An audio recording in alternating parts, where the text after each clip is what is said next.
At CDA Wheels, our technicians conduct a rigorous safety inspection of every one of our vehicles. Hey, can someone give me a line under here?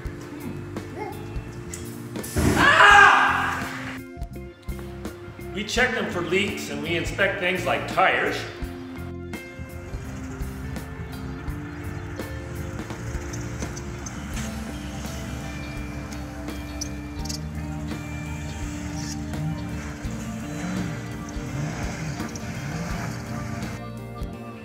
we inspect things like brakes,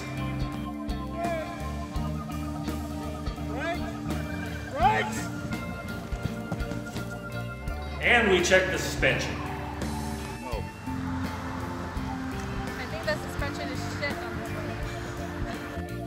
But at the end of the day, these things are used cars. We do try and check them out and make sure they're good when they go off the lot, but sometimes things still do break.